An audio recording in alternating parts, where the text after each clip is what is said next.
price of gas is too high. Or find a reason why you don't like it. Yeah, like he... Find a reason. I agree. Well, because when he says he's going to do something, he does it. He do it.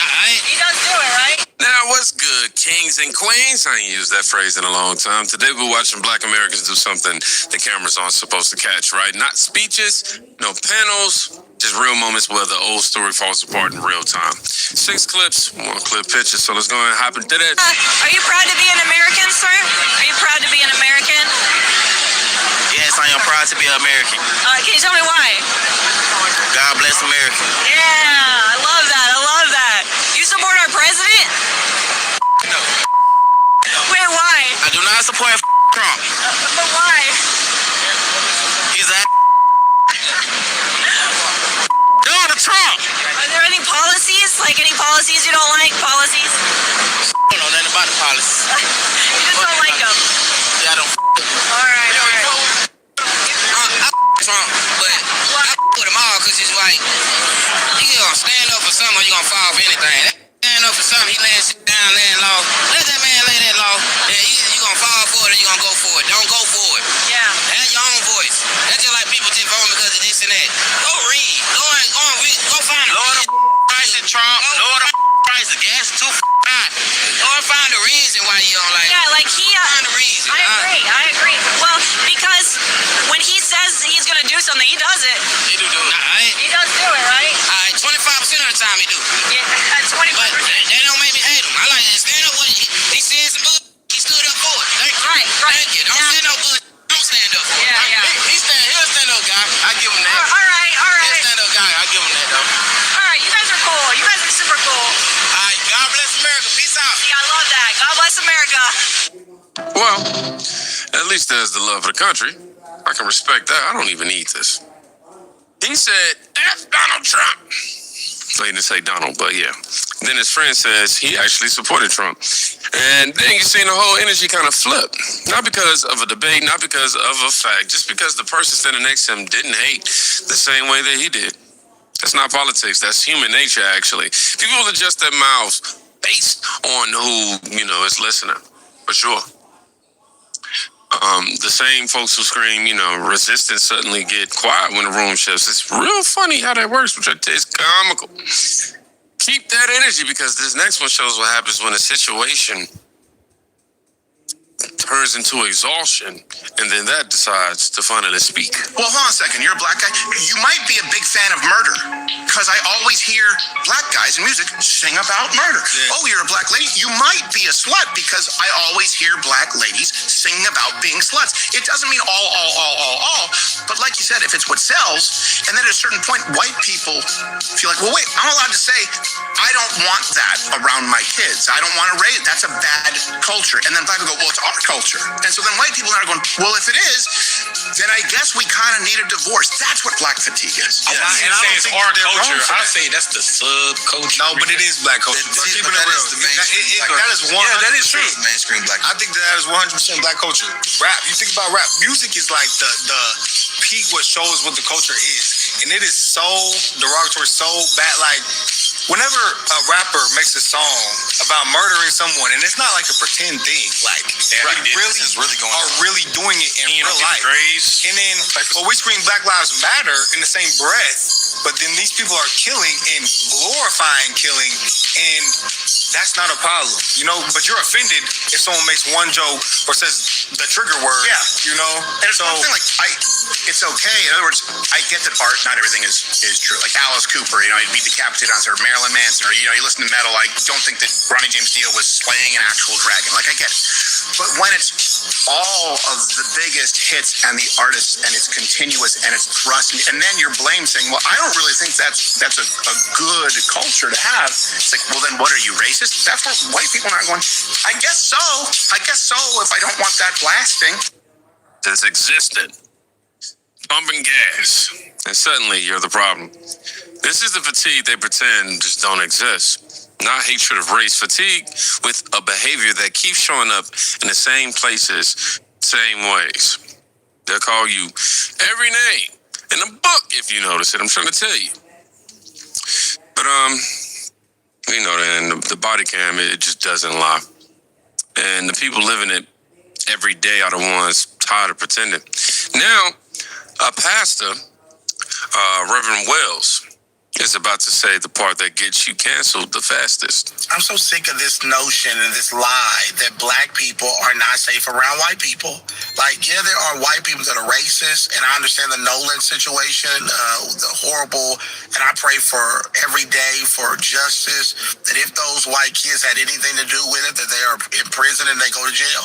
I don't know if they have anything to do with it. I'm letting the investigation, the private investigation, and the police investigation play out to see before I make a determination. But one thing I will say, even if it was those kids, this notion that maybe white people killing black people is like 5% of black deaths. 5%, maybe not even less than that, probably a 0.3%. Most black people that are dying are black on black crime. Indianapolis, and my mama's calling me every day who still lives there saying it's a war zone. Black kids getting shot, all getting shot in their car. I know this girl I used to date, her kid got shot in the car. Little baby got killed. They're shooting up funerals. My cousin was at a funeral and it was shot up. I was at the funeral. I've seen, and it was by wasn't by a white person. So this notion that we gotta stop, that I'm not gonna take part in, is this lie, right? Because if we continue to perpetuate this lie, it stops us from being able to change as a community. It stops us from being able to grow and actually learn that we have a lot of issues in our community that we can't blame the white man for. But when we are able to deflect and say it's all the white man, we're not safe, then it takes away from the accountability of our own community to realize that I am more afraid as a black man to be around all black area. For instance, I'll give you an example. Me and my wife went to a black block thing. We just went down there to see what the commotion was. We didn't go to dance or anything, but it was a block thing. I felt by my spirit that this was going to be a shooting that was going to happen. All black people, not one white inside. Within 30 minutes, I got out of there. Within 30 minutes, the whole thing was shot up. Hey, bro, you know what I don't understand? Yeah. If skin color is the reason someone doesn't like you, why is it only racist when one side does it? He's not confused. He don't sound confused to me. He's just saying what every honest person already knows. Racism is judging a person by their race, period, no matter who it's coming from. The people who build careers on systemic language suddenly get real quiet when a definition has to work both ways. Who doesn't need a special rule book for different groups? And now we have Brandon Tatum, and he's going to bring the history lesson they never wanted you to hear. The white man ain't make Shaniqua have 6 baby daddies. The white man didn't tell Latrell to get a stolen gun and go rob another black man. Nobody told you or forced you to start making degenerate music, degrading your own people, glorifying murder and violence. No, the white man the Jew didn't make you do that. You don't love your people enough. You love money more than you love black people, even though you try to act like a black activist, that you're willing to take money from Jews to destroy your own community and then blame the Jew for it. They just capitalists. If you stupid enough to hate your own people and they stupid enough to buy the stuff, how you mad at the man that's making money in the middle? How about y'all make the money in the middle? But you too stupid to even make money off of hating your own people. I can't. The white man, racism, Jim Crow, redlining. These people don't even know the truth about redlining. It's just all made up stuff, y'all. All made up. I'm going to give you a statistical data point and you tell me that you know this. Did you know that 92% of all the people in the red line districts that were... How you doing, chat? How you doing, everybody? Welcome. Disproportionately affected by the consequences of policies associated with redlining were white people. 92% of people that live in redline districts were white. The reason that we're talking about this in the context of blacks is because black people were disproportionately in redlining districts, but they were not the total number. Why don't we talk about the white people that were affected by redlining? Because you are stupid and evil. Yeah, 92% of the people living in red line districts were white. That's actually a fact. I was going to say in effect. I don't know what's going on. Yet the story sold for years was that this one policy is the main reason for every gap today. They built an entire industry of guilt and grants on a half-told history.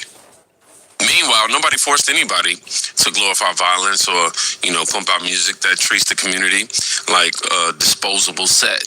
Culture is not destiny, but it is powerful. And pretending the only problem is, what happened 80 years ago keeps people stuck in the same place. Now, this is the last one. I want you to listen very closely to the language, though. The federal government has time and time again kept its knee on Black Americans and then told us that we need to then pull ourselves up by our bootstraps. For over 400 years, I recognize that this is the 250th anniversary, but we've been here. Over 400 years, this country has stolen Black labor, Black lives, and Black futures. And at every stage, our government has sanctioned it.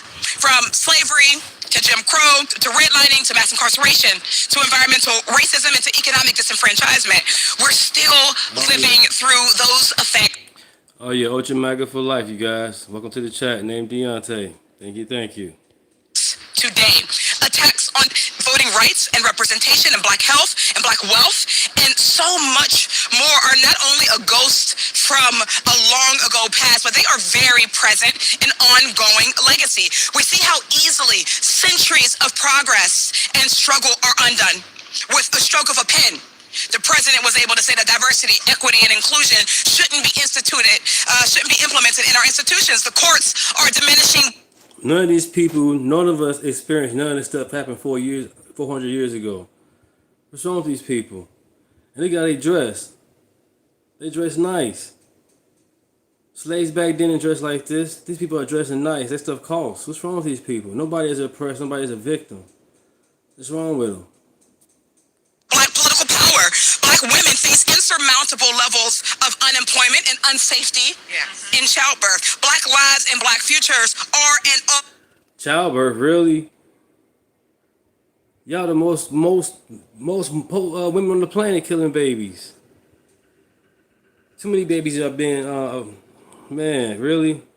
They bogus for that. Always have been obstructed by white supremacy. As a descendant of my enslaved ancestors, I'm deeply humbled to be the lead sponsor of the Reparations Now resolution. Black folks are owed more than thoughts and prayers or see you laters. What's wrong with just moving forward? It happened, we get it. What's wrong with just moving forward, letting it go? LIG. What she say? Black lives and Black futures are constantly under attack by white supremacy? Yeah. Government sanctioned systematic disenfranchisement. I'm trying to remember everything. She said also we can't celebrate freedom while refusing to confront the systems. Like, that's the official script, right? And everything we just watched, street pressure, real fatigue, crime numbers, double standards, and the redlining correction. This is still the message they push. Same talking points, man. Same external blame, same, refusal to just look inward. They just keep repeating white supremacy forever. And that came from Africa. When a white man came to Africa for goods and trades, they had guns made boom. And they considered them superior to them. Come on, man. It's just played out. It's old. Move forward. It wasn't great. But the whole world was slave. The whole world. And slavery going on right now. You can do that, or you can look at the clips that we just saw and ask yourself which story actually matches the world people are living in. Black Americans are flipping the old script in real time. I'm just saying that, not because somebody told us to, but because, the old story is just stopped making sense. The tables turned. The fatigue spoke. The stats stood. The double standard got called out. The history got corrected. And the old narrative still tried to sell the same product.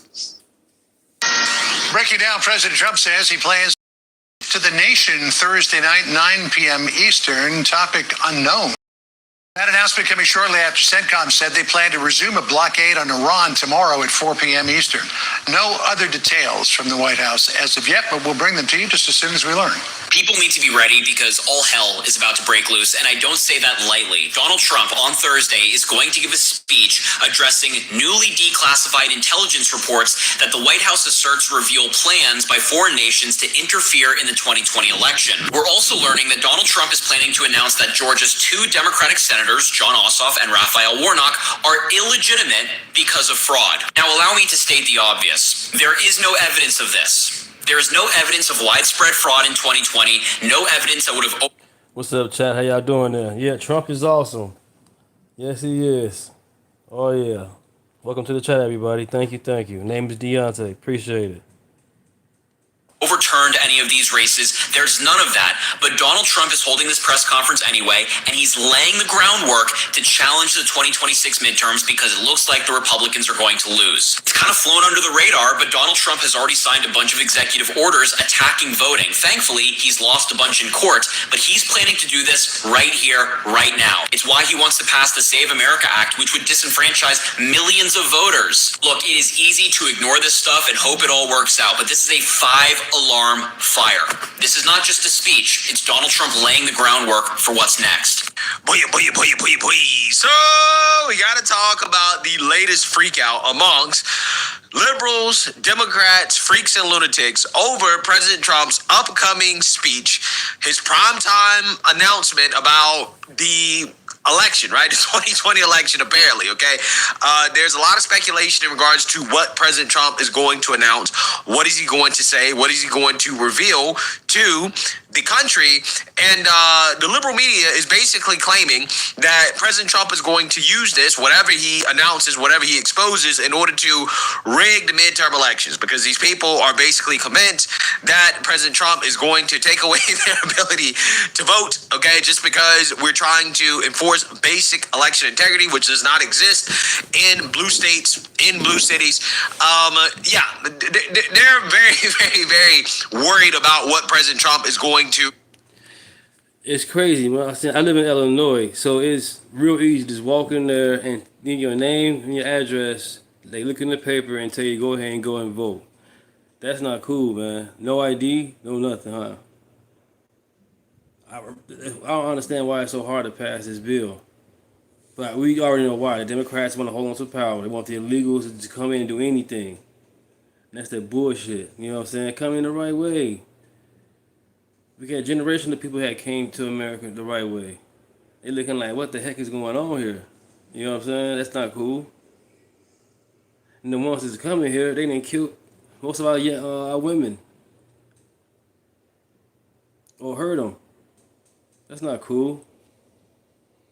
They're not even trying to assimilate. Some of these people been here for 10 years, 30 years, still haven't got any visa together, nothing together. They getting money. Now, some of them on SNAP. But some of them at the same time, they getting money and still haven't been assimilated to America. Still haven't learned the Constitution, still haven't done the right thing, which is, you know what I'm saying, get your shit right so you can stay. Then we get mad when ICE show up.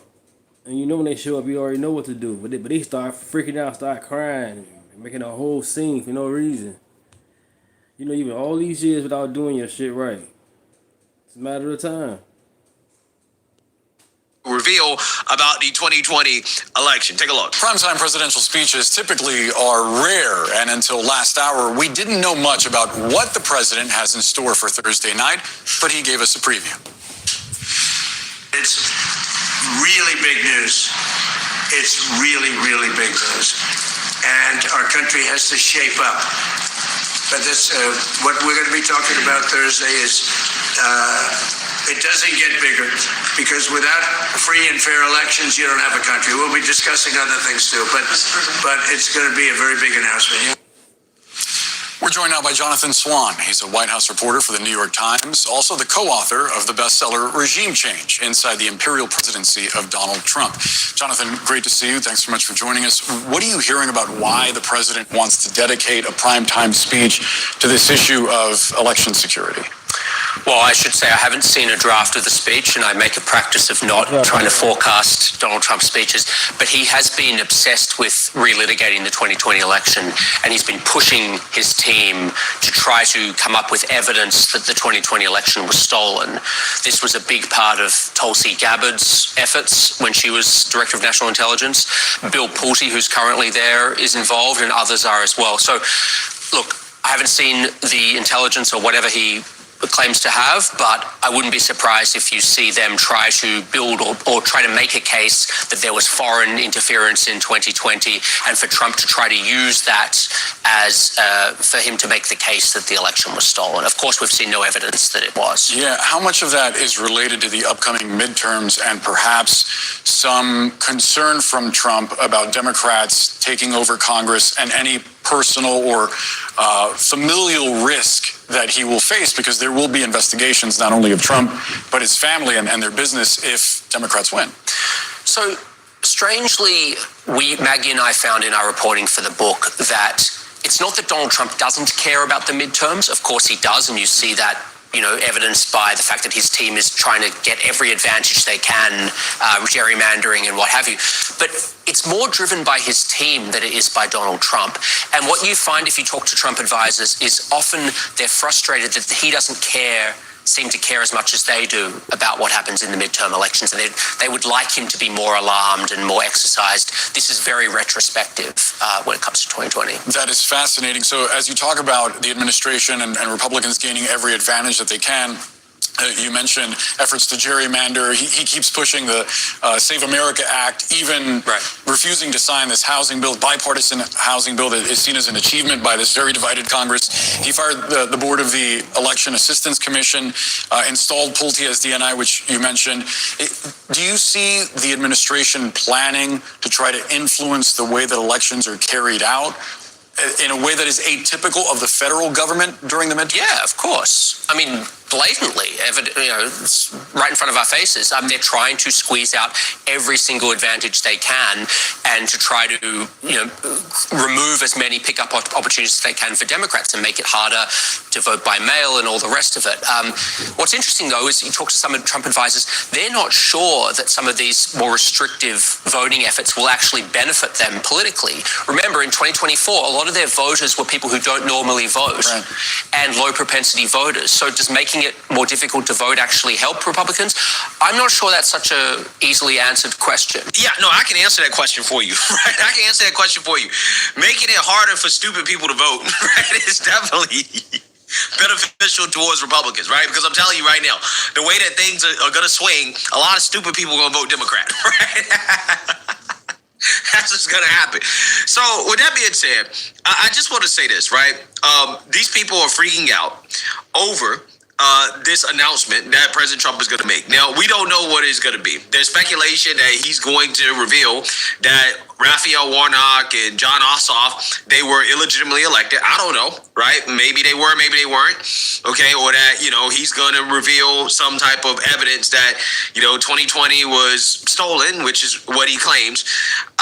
Regardless, I just find it fascinating how liberals in the media, they're preemptively coming out here and claiming there is no evidence that the election was stolen, right? There's no evidence. And I'm like, okay, so you're basically preemptively saying there's no evidence before the president has the opportunity to present the evidence, right?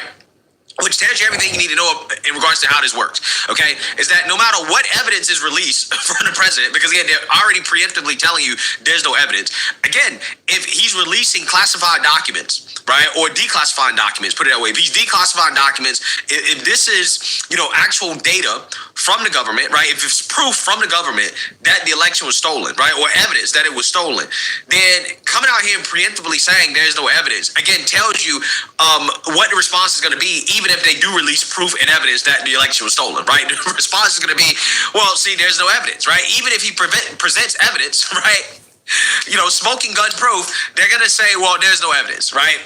Because in their minds, right, there can never be any type of possibility that the 2020 election was anything but 100% free and fair, right? And I think that it just goes along with the pattern that we've seen from liberals and Democrats when it comes to election integrity, which is to preemptively claim that there's nothing wrong, but yet they don't want investigations, right? And any effort at transparency and saying, hey, well, prove to us that the election was free and fair is an attempt to overthrow democracy, right? And to steal the election. Any type of evidence that comes out contrary to their claims that the election was 100% free and fair is a right-wing conspiracy theory.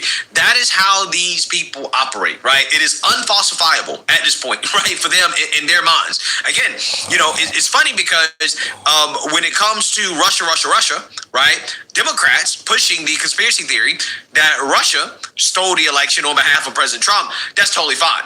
But now there's speculation that President Trump is going to announce that there was some foreign interference in 2020. Now all of a sudden they're like, oh, we don't want to hear that, right? Or they're basically saying that it was impossible, right? It was impossible for a foreign actor to affect the outcome of the 2020 election. But these are the same people who told us for years that Russia affected the outcome of 2016, right? It's funny how that works. So with that being said, we have to react to Kyle Kulinski, okay, and his husband, Crystal Ball, okay, who he certainly would let Graham Plattner crack with his talking cough, right? If that meant he will win that Maine Senate seat. They're freaking out about President Trump's speech, right? They're claiming that it's going to be the end of democracy. Hey guys, got some breaking news here for you. Now, I got full show coming in later on, so definitely tune in for that. But this was a little too important. Wanted to hop on early and break it down for you guys. So the first thing that I wanted to talk about is we got some news that came out from MS Now yesterday that explains how Trump is planning to do a speech on Thursday at 9 p.m. And when I say that the contents of this speech, at least what's been reported so far, it is absolutely terrifying, I mean it. So, Crystal, you can give some more of the specifics here, but this is not good. Yeah, so they're saying it's reportedly Beta. going to address, quote, newly declassified intelligence reports related to foreign interference in the 2020 election. So going back... Illinois is definitely gerrymandered to death. To the rigged election, the big lie nonsense from 2020. So for him to do a prime time address where he makes this like a main issue, that should scare the shit out of everybody, because clearly what this means is he's laying the groundwork to try to interfere in, rig the midterms, right? And also you could put 2028 on the table as well. So he's going to try to like pound his chest and say it's now been verified that the 2020 election was stolen. And a great point that people have been making is, wait a second, you controlled the government in 2020. Right. So how could Democrats have stolen it? They didn't even control the levers of power. Like, that makes absolutely no sense. I mean, I think the argument is actually that in these states and these liberal cities, right, these municipalities who, again, have control over their elections for the most part, they stole it, right? Again, the argument is at the state level, it was stolen, not at the federal level. Ignoring that, I think, is just being purposely ignorant of what the actual claim is. But regardless, you see what I'm saying, guys? Right? How now all of a sudden the same people Chicago since 1922 been voting Democrat since 1922. That's crazy. Damn near 100%. around talking about Russia. Now all of a sudden, when it comes to President Trump potentially announcing that there was foreign interference in 2020, now all of a sudden they don't want to hear that, right? But for 4 years straight, all we heard about was foreign interference in our elections and how important it is to stop that, right? It's amazing how that works. Now all of a sudden they don't want to hear about it. Amazing. Right. Of course. There was all that speculation that he might make some deal with Maduro after he kidnapped him, and basically like, I'll let you off if you say that the election was rigged. So it's possible that it could be that, because Maduro's been in solitary confinement 23 hours a day for 7 months now.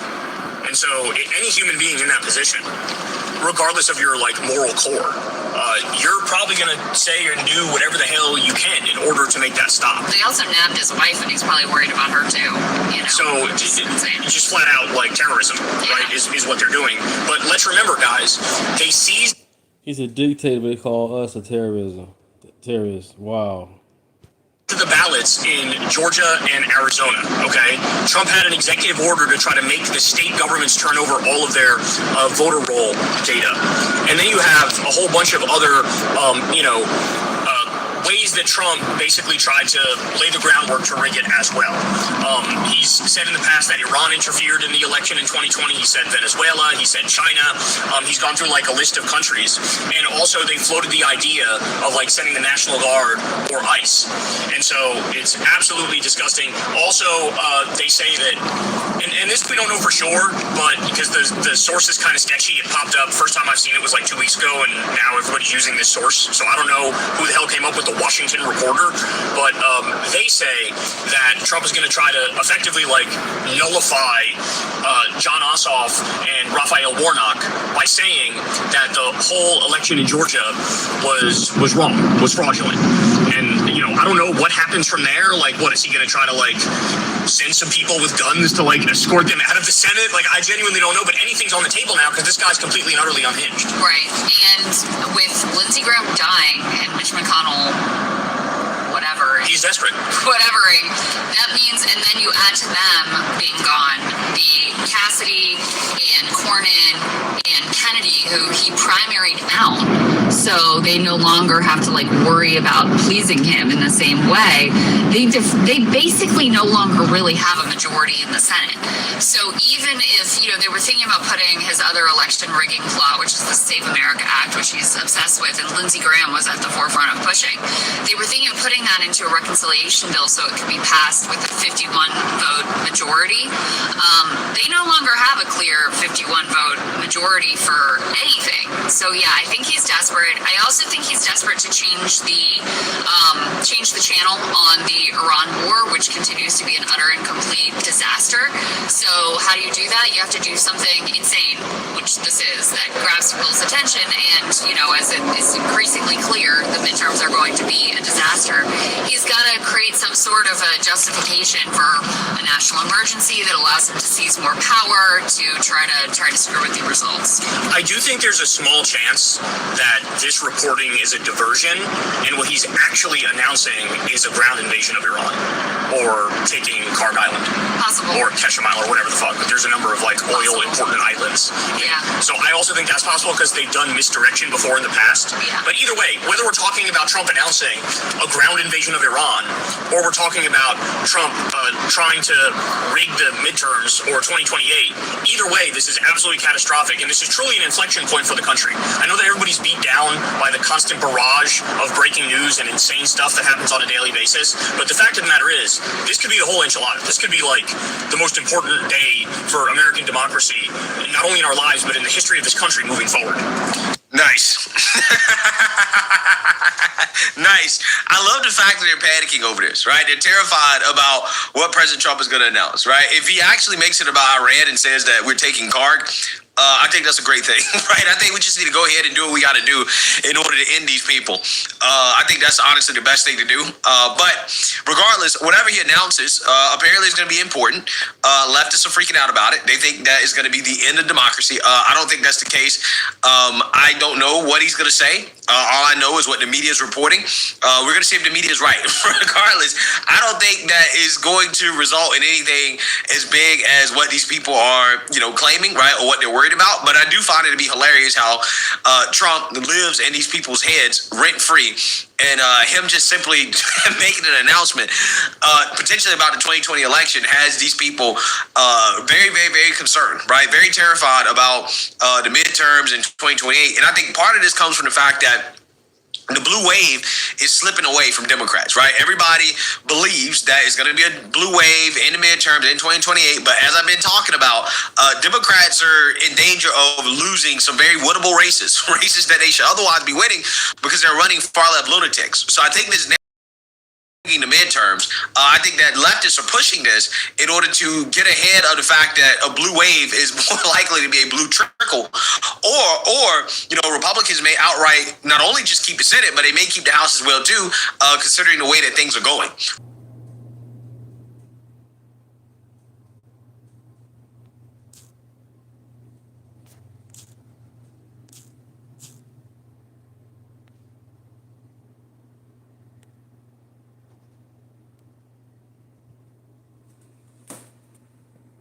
The blink.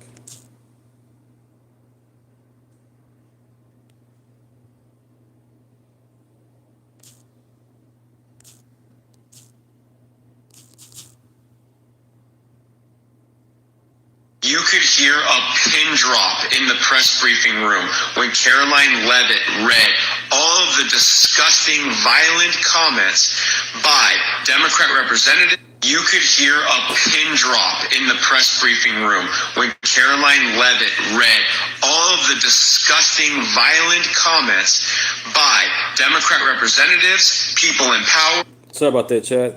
Thank you guys staying with me. Appreciate that. Thank you. Pundits about harming President Trump and Republicans. She brought the receipts. Please watch and share this everywhere. It's not just the media, it is What's up, the How entire y'all doing? Democrat Party has made their pitch to voters across the country that Donald Trump poses an existential threat to democracy, that he is a fascist, and that they compare him to Hitler. I mean, these are... I'm ready, hard right. Go ahead. I'm ready.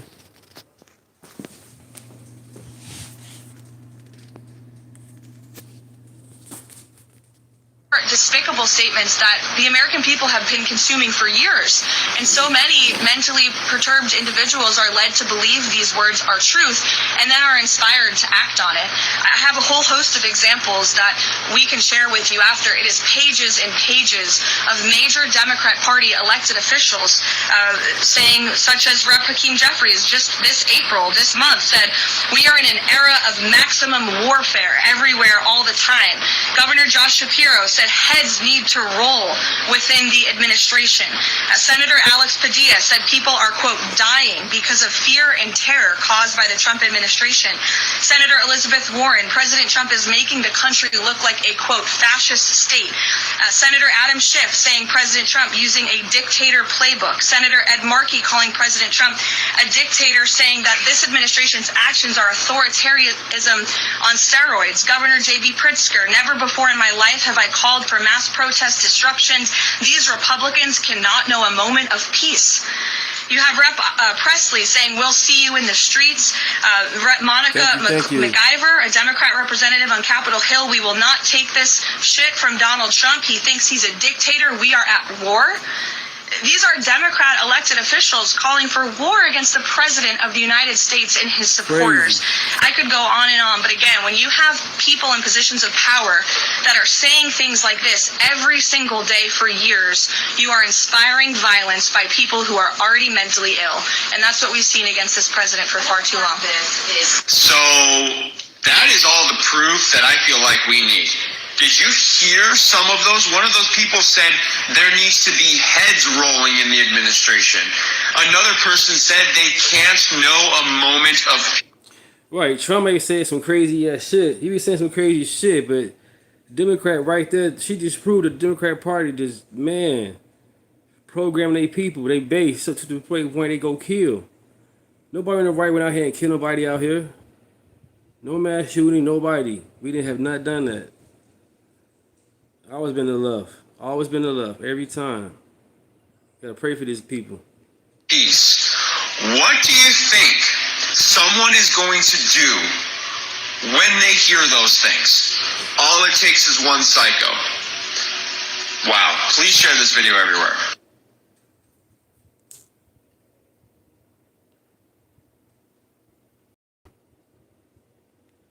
A PSA, especially to the... This Black Democrat is a PSA, especially to those who like to tell me that not all Muslims are violent. Here's the thing, though, and this is where you lose me. See, a Muslim is always going to vote for a Muslim candidate. Yeah, that's how they're getting elected so fast. It doesn't matter if that candidate hates America. Doesn't matter if that candidate is a jihadist, because Islam has one goal and one goal only: global domination and kill the infidel. So I hope that helps. Peace. Black Democrat Democrats. You have already been replaced by the immigrants. You have already been replaced by the Islamist jihadists. You have already been replaced by the newer, younger voters who have been indoctrinated by the Democrat Party. If you decide to sit on the couch, if you decide not to participate, it no longer matters. Why do you think there's a transitioning happening towards the Democratic Socialist Party? It's because they no longer need the black vote. They now have the immigrants that they need. They now have the power structure that they need. And that power structure does not include you. All that vote blue, no matter who, it no longer matters. It is now about the socialist, communist, jihadist party that is now taking over America. The Democrat Party never cared whether you got reparations. They never cared whether you had representation. All they cared was that you did not vote for Republicans. All they cared was that you stayed on the plantation and did not realize that MAGA was telling you the truth. We have been the ones fighting for y'all. We have been the ones trying to remove the swamp. You haven't realized it yet. But like I'm saying, your vote no longer matters if you continue to vote for the Democrat Party. All the things that they made y'all focus on, all the things that they made y'all feel victimized about, it never was an issue. But they knew if they kept you in that kind of mind control that you'd never wake up and see that they were setting y'all up from the beginning. If you would have voted Republican, if you would have voted with MAGA, if you would have fought with us, you'd already be in a place where you have money and freedom and lower gas and all of that. We would have already done 10 times the work that we've done. But now we're here, and it is what it is. There's a big fight coming to America. We call it politics, but the reality of the situation is politics is simply domestic war. It's happening here right now. Our land is being taken over, and y'all handed it right over through the Democrat Party. It no longer matters whether you vote or not. You have become insignificant. So now you have a choice, and I would advise, start praying, because it's going to get very interesting. God bless.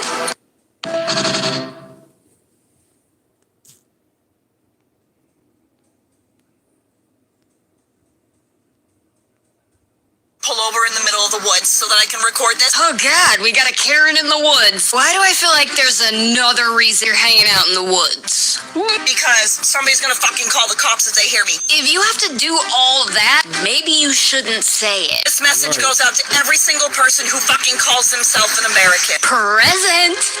What's prickling your puffer today? Because what the fuck do you mean?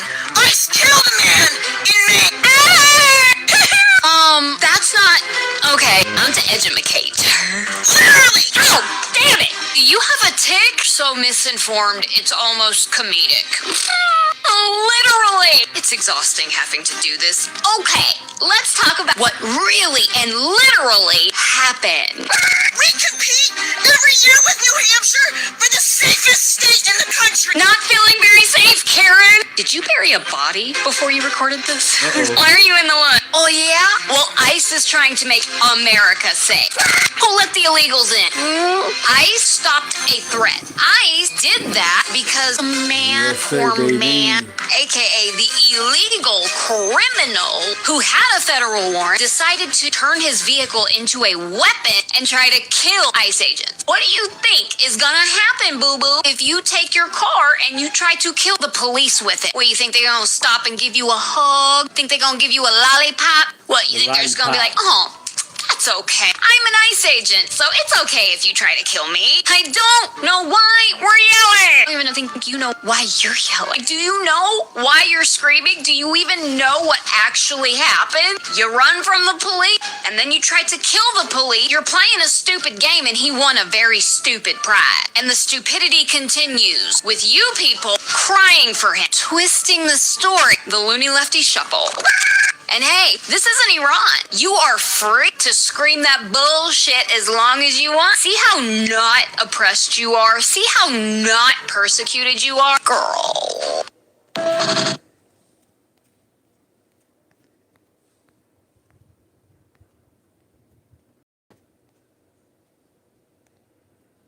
Lorenzo. Oh yeah, the illegal immigrant that was killed by an ICE agent not too long ago, a few days ago.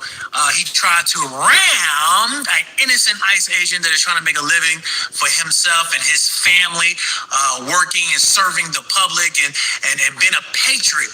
Okay, Lorenzo, 53 years old, so he knows.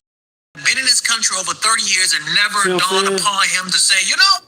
That's what I'm saying, Chad. People, they been here getting this money and they're still not doing the right thing. Like, damn, you're getting the money, you're living the dream. Go ahead all the way out. They don't want to do it. Then ICE come and want to holler and do stupid shit like this. And also make them the victim. He is the criminal. He had time to get his shit together. Trump even said it. Hey, I give you money to get up out of here. No excuse. What? Let me go get my paperwork right. Yeah. He took advantage of the system. He got lazy. And he's very irresponsible human being, because not only did you not follow the law, right, but you put your children in a terrible situation. Now the children are going to continue growing up without their father because their father did not want to do the right thing. What bothers me about this the most is that, as you all know, new video footage has surfaced, and basically it tells a story of what we all kind of knew already, which is he was probably resisting arrest, and that's exactly what was going on. Yeah, these body cams they got now, man, since the body cams came out, it changed the whole narrative that the cops out here beating up black people or just attacking anybody randomly just because they can. The body cam changed the whole entire narrative. Nobody really talking about that part. But it has changed the narrative. That's why they out there trying to chase for something, ain't tough. And if it do be there, it be too late. Like, you know what, I'm tired of this shit. Cause you guys keep on chasing the bullshit. What they call it, the wolf. Keep going crying wolf. Jesus Christ. He was trying to ram an ICE agent officer. Here's what frustrates me about this to most people. Many of these people know exactly. They know exactly why they're getting pulled over. You know, we've seen many videos over the last few years of, a lot of these illegal immigrants, they get hemmed up, they're screaming, you know why you're getting hemmed up. You know why you're getting hemmed up. You're not supposed to be here.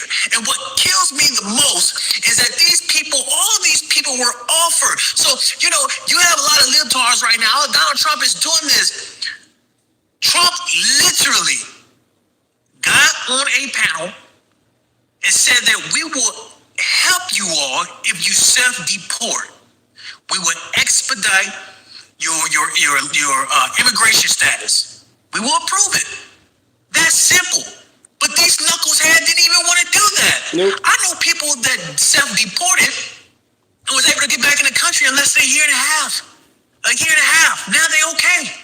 So you all can miss me with this baloney about him being, well, you know, their story saying, he was in the process of doing this. No, he was not in no damn process of doing nothing. Stop it. Years. Just stop it. Democrat. Why every time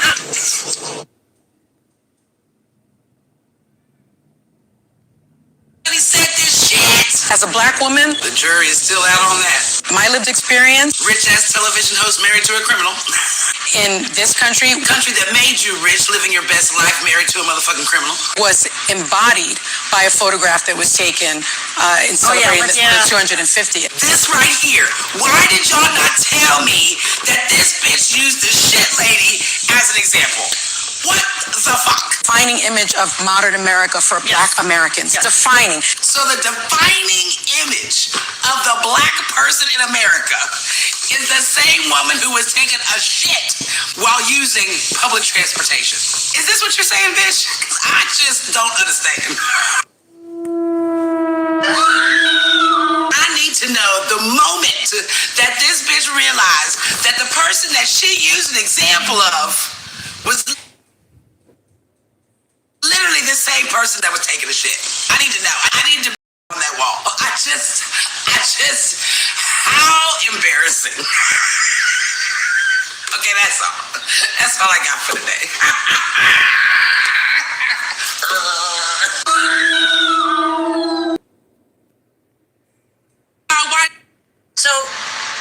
last month, in June, a promising young man, well, lost his future forever. Black, literal scholar, okay? I mean, homecoming king, football star, master's degree graduate. He went out on a boat. Along the group of them were 8 in total. They chartered a boat off of Biscayne Bay in Miami, Florida. Okay, this young black man, his name is Aiken Liverpool. Okay, ironically, so many of you are talking about Nolan Wells, and not one of you is mentioning Aiken Liverpool. Why? Oh, that's because you can't use Aiken Liverpool to fan your flames of hatred towards people who look like me. Oh, this is exactly what this Nolan Wells buzz is all about, is to literally stroke hate and division towards white people. Now, the reason why you can't use Aiken Liverpool is, well, because he went on a whole-ass boat full of 8 black people. And Aiken Liverpool, we don't know if he was pushed or if he fell overboard. But they found him the next day, floating in the Biscayne Bay. Ironically, none of you know Ben Crump, no Reverend Al Sharpton, no making videos how you shouldn't trust your children around a group of black people, like you're putting all kinds of videos out there that you shouldn't trust your black children around.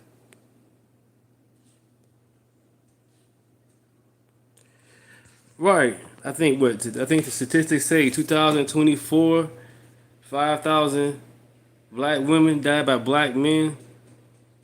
That's crazy, man. Black on black crime is crazy. And nobody do nothing about it. No Ben Crump. No nothing. Chicago, New York, California, Ben Crump, they should be all through these blue cities, man, getting money. Because they dying every day right now. I mean, not like that, but they dying. But they don't want to do that. They don't fit the narrative. They want to keep on pushing this dumb-ass bullshit-ass race bullshit. That shit's stupid as hell. And I don't understand how people don't see that. It's like they come around like every Halloween type shit. Every Halloween or Christmas. Uh-oh, here we come. Every month, get ready. And it's the midterms. Here we go. The same bullshit every time. They go to it's like I said, it's a season. Get ready. Get your popcorn ready. Like the lady had in the video. Get your popcorn ready. You know what I'm saying? It's a show. It's a fucking movie. We got this, though. Common sense, you know what I'm saying? We got this, man. There's too many of us out here. We got this. White children. Oh yeah, that's the latest trend here on social media. Literally just 1 month ago.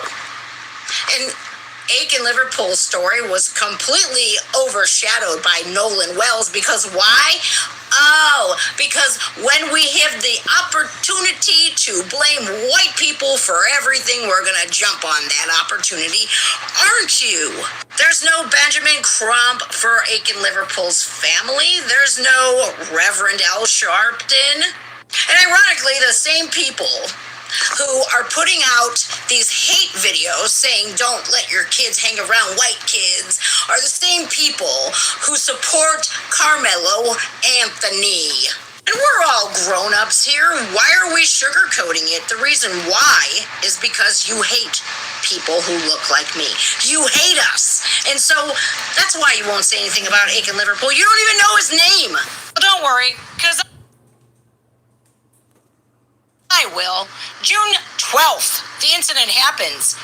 Aiken joins a birthday party, a group of 8 passengers and 1 captain on a 39-foot charter boat. The group claims they suddenly just noticed Aiken was missing and they searched the boat. At 11:59 p.m., the boat captain finally notifies U.S. Coast Guard that a passenger went overboard. Here's where his body was found, floating in the Biscayne Bay just south of Brickell Key near Brickell Bay Drive. Aiken Liverpool was a bright young man. He was a former running back for the Florida Memorial University. He served as FMU's homecoming king. He earned his MBA from Barry University just last month, and he was accepted in to start his doctorate program. The Florida Fish and Wildlife Conservation Commission, the FWC, is leading the investigation, and they're probing into the charter operations and the exact sequence of events on board. His aunt publicly questioned the group's story, demanding to know if he fell or he was pushed. So the same thing that happened to Aiken Liverpool happened to Nolan Wells. You're not making any videos whatsoever about warning your children not to hang out with a group of people who look like you. The race baiting, man, it's endless. And if you hate us, just be real. Just say it. And I hate to break it to you, but if you hate people simply because of the color of their skin, guess what that says? It doesn't say anything about the people that you hate. It says way more about you than it will ever say about us. Preach.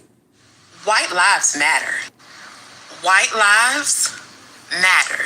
And if you can't say that as a black person, then congratulations. Come here.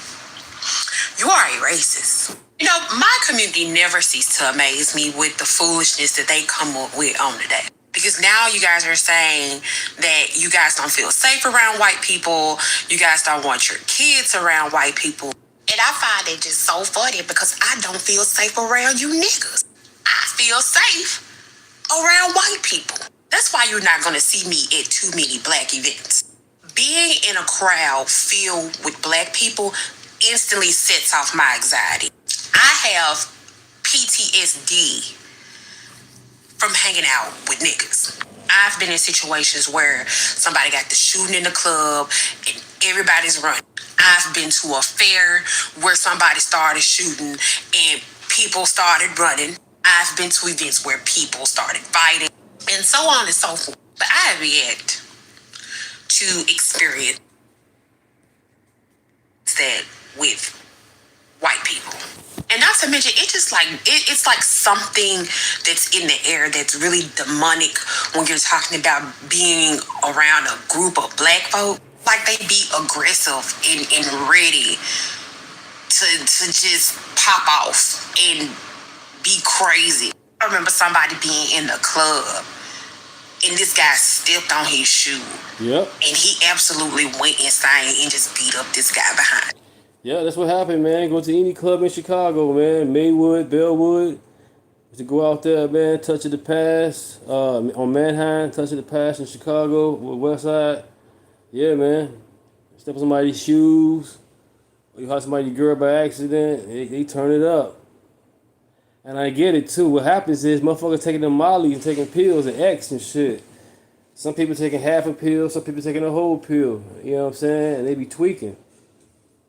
That's what be going on. Motherfuckers want to admit that they're supposed to be off these pills. It's so easy to get now. Like Skittles. Even at restaurants, I was at Applebee's one time, and it was this family. It was a large family there, and the bill got messed up, and their server just happened to be white, and all they could have shined up on that man was a complete embarrassment. And when I say I have never had those type of experiences out in white spaces, I really haven't. I love country, so I love going to country shows. Country shows are some of the best times that I ever have with white people. They just like to have a beer and have a good time. And the turn up is just fun overall. I know that if I'm going to a white event, I'm going to make it home safe. Okay, boom. So we have Beale Street here in Memphis, right? And Beale Street is nothing but a Timu Bourbon Street. And during the day when the sun is out, Beale Street is actually enjoyable. You can go out and enjoy the sights. You can listen to some good music. Beale Street is actually the place to be, again, during the daylight. Oh, but once nighttime fall, it's like nigga activate, because the streets is then taken over by the niggas, and then you see this type of behavior that goes down. Like, this type of behavior. My thing is, how is that safe for anyone, white or black, who should be subjected to that type of behavior? We should all want to kick it and have fun with each other, but we got to worry about the nigga population and this type of behavior. It's really the audacity, and again proves my point that black people are obsessed with white. Because there are other races in the world. And you mean to tell me that the only race that you feel unsafe with is white people? In the United States alone, most of the murders that are committed here within this country is done by black people. The nigga behavior that y'all display on a daily has literally put fear into people's heart, including my own. So instead of trying to make this out to be about white people, how about we look deep within and wonder why nobody wants to hang around y'all? Y'all have a blessed day. 42 million people losing their SNAP benefits come November 1st. And then when I look at the numbers of the amount of people and where they're from, I'm gonna say this is a much needed process, bruh. Because you're telling me of the 42 million people, only like 30% of that 42 million are actually Americans? And I mean 30% of the 42 million are actually Americans who were born here, who are disabled, who are veterans, who are actually people who literally and actually need this assistance. Because if I'm looking at this report that says 51% of the total number of people that are receiving these SNAP benefits are purely because of their religious beliefs, meaning these people are Muslims, are from the Islamic religion, Islamic countries. They're from Pakistan, Afghanistan, Somalia, these places. And they're receiving these benefits purely because, for one, their women aren't allowed to work. Their women aren't allowed to have multiple children. They are 100% supposed to be home to cherish and nurture their children.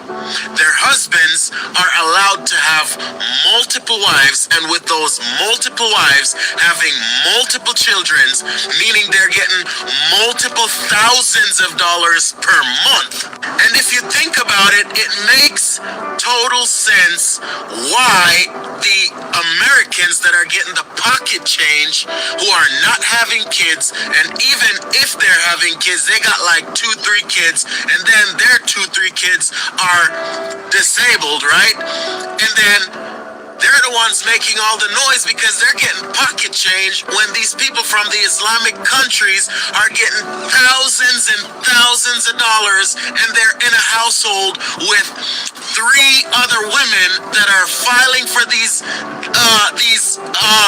benefits as head of the household. So in the one house, there are 4 wives getting like 4 or 5 grand a pop because they have like 4 or 5 kids a pop, right? And their husbands are just going out to these meetings trying to convert more people.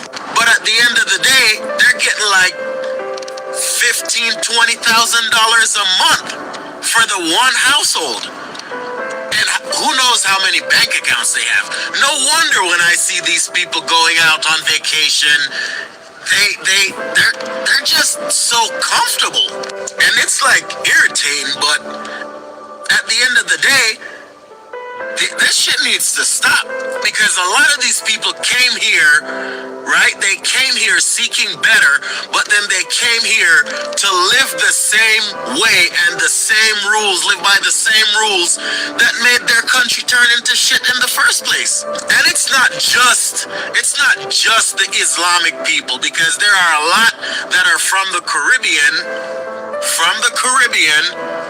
who are doing the same shit. And like I said, it is wild to me, because they came here to seek better, but their version of better is to come here and lay up under these roofs and make these babies and live off of hardworking taxpayers. The crazy, crazy part is the loud ones are the ones benefiting or getting the least of the benefits that are being handed out. This is fucking crazy. Now to the latest on the mysterious death of no...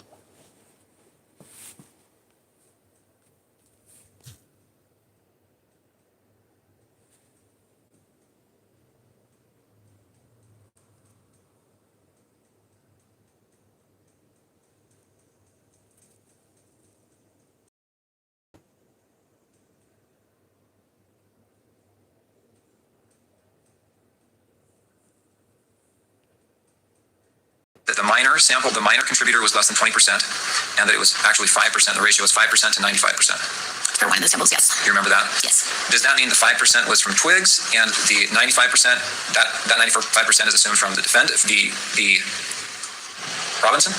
When I calculate the statistic, Twigs' DNA profile aligned with the 5% contributor, and Mr. Robinson's DNA profile aligned better with the 95% contributor. 95. Same question with regard to 8. I think you said the ratio was...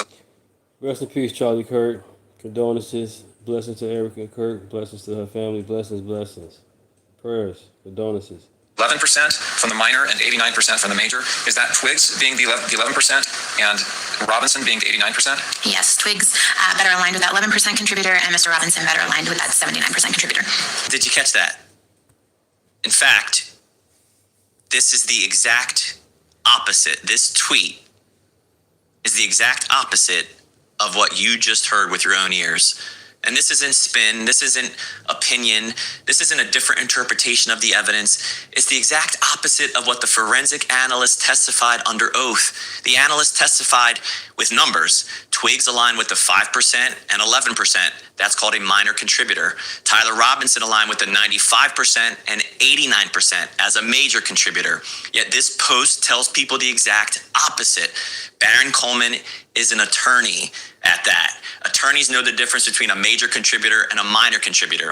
Of course, all of us know the difference between 95% and 5%. So you're left with two possibilities when you see lies like this online.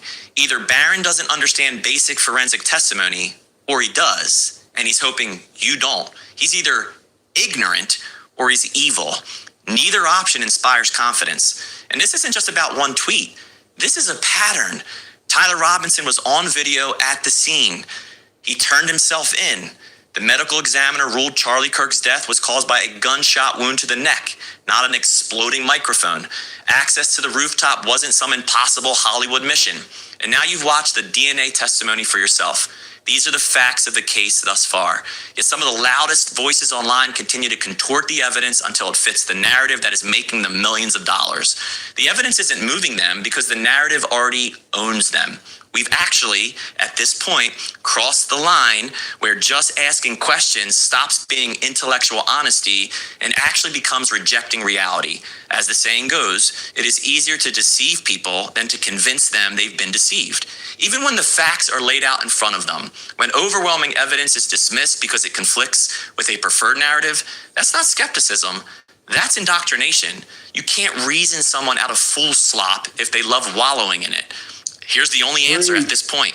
Only repentance can wash all of this away. And it's never too late to turn from these outlandish lies to God's outstanding grace. And yes, I admit, the hardest words to say are these three words: I was wrong. But they're also the first words on the road to freedom from deception. Proverbs 12:15 says it like this: the way of a fool is right in his own eyes, but he who heeds counsel is wise. That's truth over trend. Amen. Hey.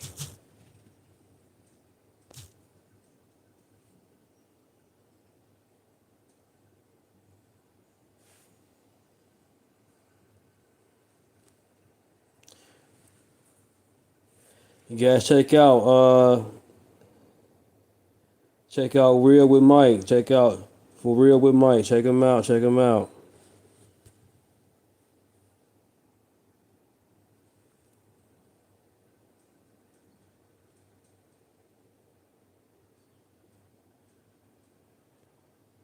Today, under the law, duty and honor to name someone to serve in the place of this irresistible man, this irreplaceable man, this extraordinary man for the remainder of his term. Lindsay took care of his little sister in years long departed. It's my honor to ask his little sister, Darlene Graham, to finish his work for him now. And by the way, Darlene, I don't know if I told you, but after we spoke on the phone in the wee hours of Sunday morning, and you agreed to serve through tears, earlier, I had wondered what you would say. And I was humbled by your quickness to see the duty that you had to serve. And I called the president afterwards, and he thought it was a great idea. And I'm sure that everyone here does as well. Darlene, little sister, come forward, please. So it looks like Senator Lindsey Graham's little sister is going to fulfill the rest of his term. Okay, as you heard there, Uncle Trump kind of suggested it, and she stepped up to the plate. So shout out to her, and obviously condolences to the whole family. But we got to talk about Cory Booker. Because, following Lindsey Graham's passing, Cory Booker put out a video clip, just saying some genuinely nice things about Lindsey Graham, as he should, right? They both worked together in the Senate. And Democrats had a problem with it. Yeah. And I want to talk about it because this is just, it's just absolutely crazy to hear these folks say some of the things that they were saying. But before we get into that, here's the video of what Cory Booker, Democrat Cory Booker, had to say about Lindsey Graham. Check it out. So I go up to Lindsey Graham, and I'm a brand new senator, determined to do something about mass incarceration. And I hear through Dick Durbin and others that he's the guy to work with. And I say, Mr. Graham, sir, I'd like to work with you on criminal justice reform. He seems almost amused by what I said. He goes, Cory, do you understand? I'm in a primary right now, and I'm running against a guy who is batshit crazy. I can't even so much as talk to you right now. Get out of here, man. Come back to me after my primary.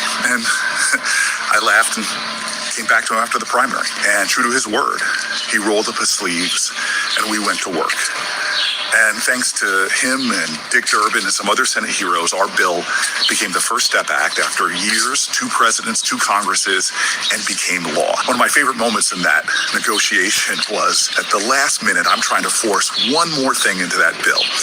This has to do with children being put in solitary confinement. And I am going at it with this White House official who says, no, hard no. And we're almost yelling at each other. And then he says, I'm going to get Lindsey Graham on the phone and he will tell you.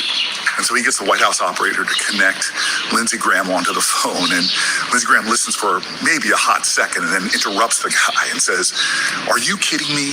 We need Cory Booker to get this bill done. We can't do it without him. Give him what he wants. And it was in the bill. It's now part of the law of the land. One of the White House negotiators during that first negotiation told me that Lindsey Graham was like an unguided missile.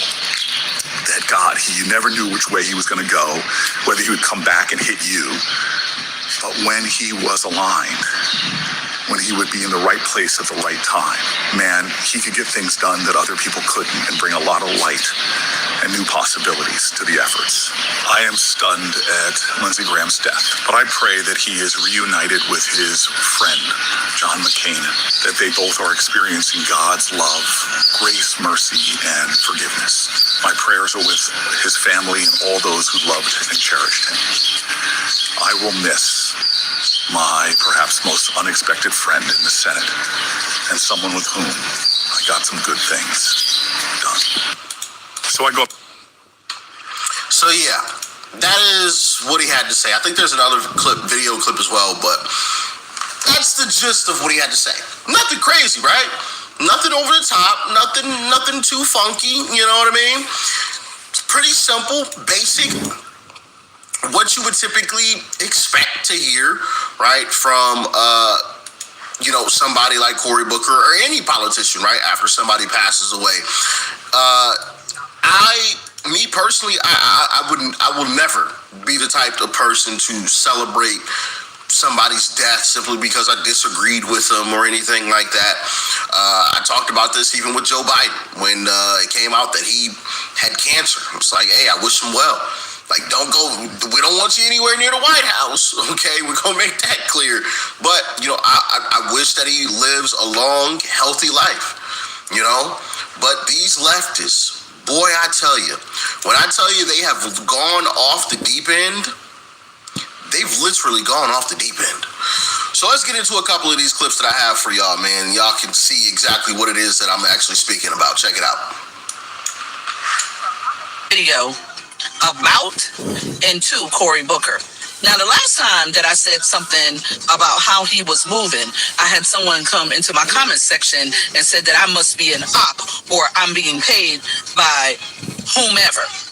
At the end of the day, when someone shows you who they are in the manner in which they are moving and they're straddling the fence, trying to stay in favor because they're now up for re-election, I have a problem with that. Trump is a great president, period. USA, baby. To call Lindsey Graham a hero after all that man has done, when you look at his voting record and what he supported, to stand up there and say that is not only disrespectful to women, is also disrespectful to any marginalized community, especially when certain communities' rights are being stripped away. Y'all can say whatever the hell y'all want to say, but Cory Booker needs to sit the fuck down somewhere because he acts as though he don't see himself in the mirror. Therefore, that means he doesn't see us. So I said what the fuck I said, and no, I'm not being paid by anybody. But we have to be truthful as to what we're watching and how he's moving. The truth is, y'all have gone off the deep end. Yeah. That is the truth. The truth is, behind the scenes, a lot of these politicians are close friends. That is the truth. The truth is, this is simply politics. Y'all have taken it into, like, life or death. Now, granted, the Democrat Party has lulled you into that vote or die. Trump is an existential threat to democracy. If he becomes president, we'll never have another election again. You know, every time it's vote or die, existential threat. And Trump is going to put black people back into slavery. Yeah, like there's clips of Democrat politicians saying this stuff. And so when you've been spoon-fed BS like that, I guess this is what you would expect from their constituents. Can we stop with this shit already? I am really sick and tired of people acting like you need to give respect to monsters just because they died. Someone's death doesn't erase their life. What is that? What is that? Lindsey Graham is a monster? Listen, I ain't agree with Lindsey Graham 100%. That's for darn sure, okay? And I'm a Republican, but a monster? If that's what you call a monster, then you don't know what a monster really is.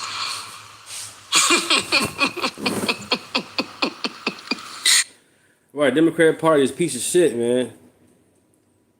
On the real. Everybody talking about this Juneteenth bullshit, but y'all gotta realize, motherfucking, they want to get the slaves up. They didn't know he was free because they wanted to let them know they was free. And that was petty. But they keep on saying the party switch. It never switched.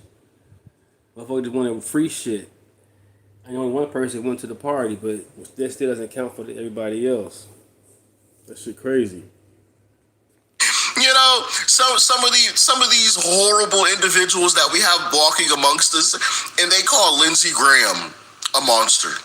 We have individuals who are out here that are serial killers. But Lindsey Graham is the monster. We have individuals out here who have done some of the most horrific things to kids. And they call Lindsey Graham a monster. Bro, this is laughable. Absolutely laughable, but carry on. Or the harm that they caused with it. Lindsey Graham was a warmongering fascist and a bigot. He used his power as a U.S. Senator to continually participate in the murder of innocent people overseas, en masse, just to line his own pockets.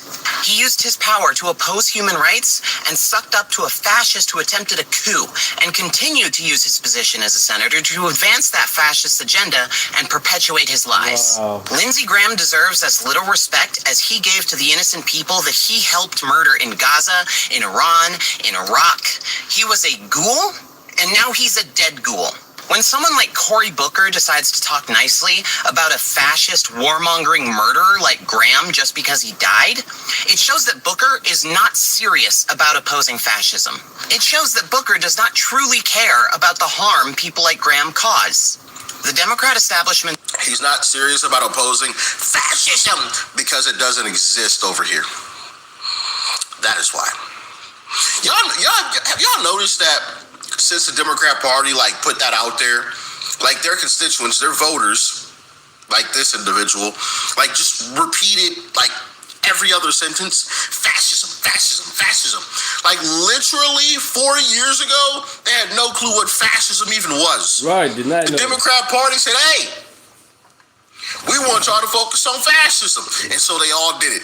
It's like they're robots or something. It's crazy. This is fascism, fascism, fascism, fascism. You're fascist, you're fascist, you're fascist. like they sneezing. It's so, oh my goodness. It sounds like they sneezing, you know what I'm saying? Okay, God bless you then. I get it, man. These people are insane. That's how they can program people. Keep saying it until it comes, they think until it comes true, it sounds true, and it's not. Honestly, it's a little annoying because they all say it. They all repeat the same things. They all say the same stuff. This fascist dictator, this fascist regime. It's so silly, man.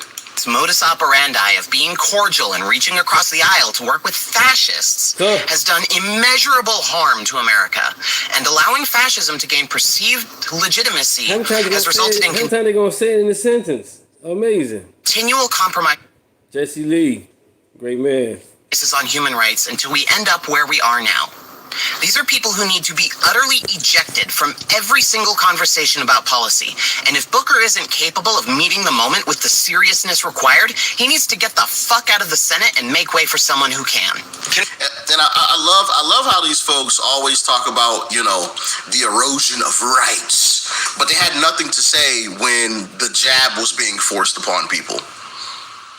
Oh, wait, actually they did, and they ridiculed people who didn't want to get the jab. But when it comes to the my body, my choice stuff, it only applies to them when they want it to apply. But when we wanted the my body, my choice to apply, it was null and void, and we were all fascists and idiots, and we were threatening, right? We were threatening America and American civilization and all this other nonsense because we didn't want to get the splooge put in our arm. But they'll march around, my body, my choice, you're eroding our rights. But they were cheering for everyone being forced to get the jab, though. So how does that one work? Anyway, I got some more clips for y'all, man, because like I said, people are these Democrats, they're angry about what Cory Booker did, man. It's crazy. We need Cory Booker to get this bill done. We can't do it without him. Give him what he wants. And it was in the bill. Whoever is Cory Booker's handler, they are working overtime right now. Because what I dislike most about the Democrats, and I am a Democrat, is the idea that they have to praise and celebrate and uplift people who are their opposition, who have done policies and practices that put people that look like them in harm's way. And they do this thing where they use anecdotal experiences of when that person wants... What? I did not mean it like that. But what policies are you speaking of? I'm confused. What policies exactly have put black people in danger? Please tell me. I'm curious. Did a good thing and therefore totally negates the harm that they've committed while they were alive. And at this point, I'm convinced that these are the same.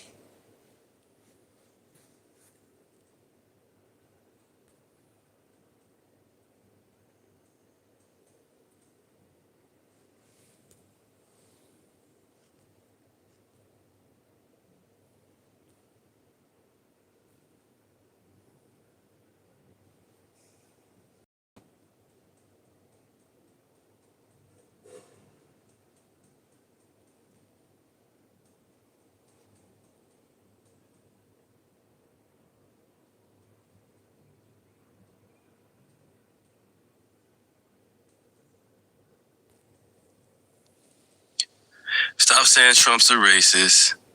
He's not. He's not a racist. Joe Biden is. We got proof. You can Google it, research it for yourself and all of that. Joe Biden is bogus. I know he's not the president now, but he was the president. And you guys voted for this guy. But you guys get mad at us for voting for Trump. That's crazy. But it's cool. But I'm going to go and play this video right quick. You know what I'm saying? Like, share, and subscribe. Name is Deunta. Let's get it.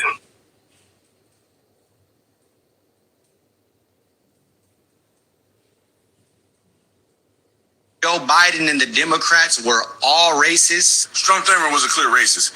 You're going to hear him speak for himself. In fact, he was so racist, it was almost funny. There's not enough troops in the army to force the Southern people to break down segregation and admit the Negro race into our theaters, into our springs. You heard what he said? He said the N-I-G-G-E-R race. He didn't put the A on it. He had the E-R on it. The strong E-R. That's what he said. The party never switched. It's going to be broken down a little bit in this video. Into our homes and into our churches. And that's your boy, Geriatric Joe, right here. That's your boy. I came to the United States Senate, a 29-year-old fella, and turns out one of my closest friends ends up being Strom Thurmond. The racist, the one you just heard on use the hard ER to describe desegregation. Desegregation. Yep, that's Strom Thurmond, a bona fide. You guys keep voting for this BS, man. The party never switched, man. You guys keep voting for the same stuff every time. Keep falling for it. They're going to put you back in change. Really, Joe Biden? That's who said it.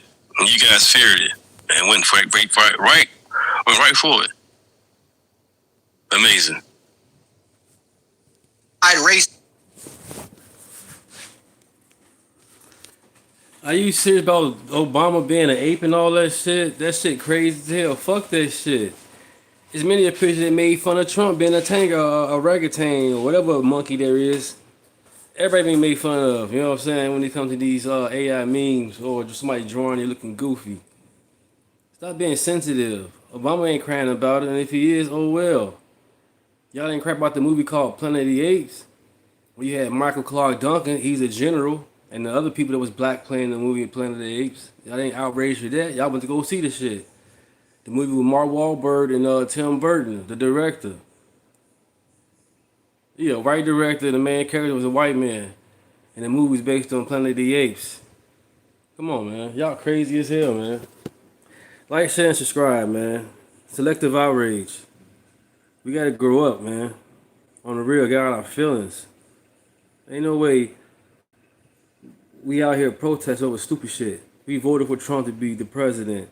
And you out there protesting no kings. If he was the king, you would be out there protesting. When Obama had the ICE out there doing their job, they had a ride along. People was happy with the shit. The media made it. Everything was peaceful. Soon Trump became the president, do everything. They made it chaos. With this whole bullshit, fascist bullshit. Calling them Gestapos and all other BS. These people out here are mentally ill. Anytime you get somebody want to be a fucking furry or walk around with a hot ass monkey suit or a frog suit or a dinosaur suit or a T-Rex blow up doll suit, whatever it is, and it's hot as hell outside, they're going to protest for some hours. That's crazy. And they do this shit weeks at a time. I mean, they get paid to do this, to dress up like this. It's their lifestyle. That's crazy as hell. Walk around in a inflatable suit, frog suit on. I mean, do you? That's the thing about America. You get the chance to do that shit. Other countries can't walk around dressed like that. You gotta know that. If y'all don't know that, at least Google it or at least go overseas and find the fuck out. But some of y'all don't want to do that. Y'all hear something on CNN or Fox, whatever other channel that you guys so loyal to, and don't understand that these people over here do not love America. They want to destroy the West. And you don't get it's a spiritual welfare going on all the time. It's beyond Democrat and Republican, communist, capitalist. It's beyond all that, man. On the real. racist, and his best friend, Joe Biden, who later became our Democratic president. Robert Byrd, a Klegel, KKK member, or ex-KKK member. They both ex-killers. Best friend with Joe Biden as well. Now I know what a lot of you are going to say. Well, Strom Thurmond became a Republican. See, that's proof that the party switched. Yeah, Strom Thurmond was one out of 21 Southern Democrat segregationists who became a Republican after the 1964 Civil Rights Act passed. The other 20 remained Democrats their entire career until they retired or died. People love to highlight just that one racist Democrat who became a Republican. Meanwhile, the majority, the other 20 out of 21, remain Democrats. They never tell you that part, though. They leave that part out. There's no reason to hide information if what you're saying is true. Tell the whole story. Don't tell the insignificant part of the story. That proves the Civil Rights Acts did not cause a switch or swap of the ideologies of both parties. That just never happened. I speak more about this topic in depth and many other topics in my best-selling book, How the Democrats Won the Blacks, From Physical to Mental Slavery. This book gives the true origins of both political parties and tells the real events that took place that caused Black Americans to realign from the Republican Party to the Democratic Party, all backed up by historical documentation and government reports. If you want the real history you were not taught in school, my book is available now for order on Amazon. You can find the link in my bio or just comment the word book and I'll send the link right to your DM. Appreciate that, man. On the real. So yeah, you guys do your research, man. Facts over feelings, you know. Thanks for stopping by. My name is Deunta. Just want to share that with you guys. Catch you on the next one. You can't tell me Democrats are for the people. That's a flat-out lie. Who was the founders of the Ku Klux Klan? Democrats. Nathan Bedford Forrest, the founder of the KKK, was a delegate to the 1860 Democratic National Convention. Who wrote the Jim Crow Law? Democrat. By the way, Democrats supported segregation and slavery. History books in public school tend to leave that message out. They just go around saying, This my man Ed from Ash, as you guys can see. His man be cooking, and he be ranting and raving. So the name of my show is Deunta Ready to Raves. I'm letting him do his thing. white people were slave masters. No, say the right type of white people, Democrat. Republican Party was literally founded to oppose slavery that the Democratic Party was a part of. Lincoln signed the Emancipation Proclamation, which led to freeing the Democratic Party slaves in the passage of the 13th, 14th, 15th Amendment. Oh, they were mad. They were real mad. Even today, they're still mad. Bull Connor, who was one of the most racist politicians in existence, Democrat. Democratic entire foundation is built off racism. They embrace it. They support it. They have gotten to the point where they are now manipulating the term into convincing you that the Republican Party is the racist. Understand, people? Democrats have created this evil only to turn it against those that are against that evil. All right, look up, it was the SPLC funding all this Democrat BS. And to come to find out they were part of the KKK, funding the KKK, the party never switched. I'm probably not saying it right, but just look that up. SPLC, check them out. They bogus. And it's time to wake up and smell the coffee, people. This isn't rocket science. You have Hakeem Jeffrey, Jasmine Crockett, Cory Booker, Barack Obama, Michelle Obama, Maxine Waters, who's old enough to understand exactly what the hell the Democratic Party is and how it was founded. You have all these people of color tap dancing, trying to convince you all that the Democratic Party is not the racist one. No, we're not racist. Meanwhile, Barack Obama ain't did a damn thing. He paraded his entire damn campaign insinuating he was going to do something special. Oh, he was going to do something special. He did something special. We found out 8 years later he ain't nothing but a puppet. It's time to wake up and read. Us Republican conservatives are not the problem. We're not the issue. Keep in mind, people, Democrats has been running this damn country majority of the time the last 50 damn years. How do you think the problems that we're dealing with now was even established? Democrat, for the last 2 years, we've been saying damn near every Democrat candidate, right? From brown peoples to black people, right? That are literally tap dancing. We've been witnessing for the last 2 years, all that Donald Trump is racist, all that MAGA community racist, all those Republicans are racist. Racist. And the history is there. All you gotta do is read. All you gotta do is read, people. Just read and connect the dots. You see, they bank on you not reading and not connecting the dots because we live in a time where people rather consume their information through 20-second videos. They rather... Right, Democrats. You couldn't let the slaves couldn't even read back then. The Democrats got mad when you were trying to read the Bible. Come on, man. All I'm saying is just pray for these people. Pray for goodness. Pray for, you know what I'm saying? Pray for hope. God is in control, man. And pray for unity. Assume that information from people like AOC who's screaming on stage, we're going down to the South and get her. She ain't saying nothing. Just be patient and calm yourself and listen to what these people are telling you, which is absolutely nothing. Nothing. They're not telling you nothing. Kamala Harris' whole entire campaign was nothing about Donald Trump and abortion, people. Donald Trump and abortion. She didn't tell you all anything. Nothing. No solutions, just problems on top of problems, people. But man, be cooking. And do your research, man. So you know Abraham Lincoln is a Republican president. Thank you. All right, Harvard. Reparation, everything is right there for us. 48 in the mill is right there for us. He gets assassinated. Andrew Jackson comes in presidency. He's a Democrat. Wiped all that stuff away that Abraham Lincoln had set up for us. Do your research, man. Name's Deunta. Thanks for stopping by. Like, share, and subscribe. Check my man out, Ed. He be on X. They be coming with some stuff, man. Check him out. Thank you.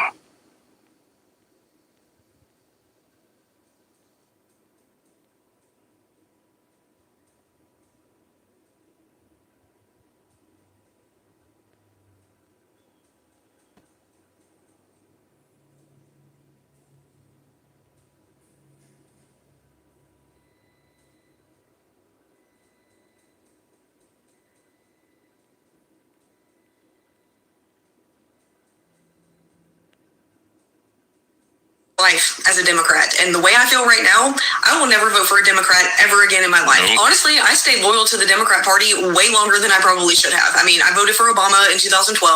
I was a Bernie babe in 2016.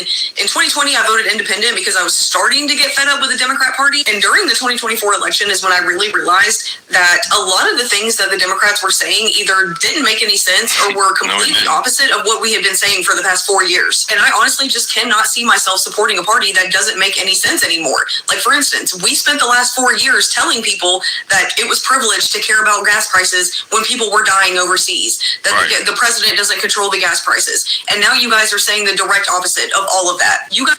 She's not lying. This is some X that you guys can see. I'm Deunta. Thanks for stopping by. She's going to be cooking for a little minute. I'm going to let her cook. I'm going to let her rant and rave. That's what my show is about. And she's giving you the truth.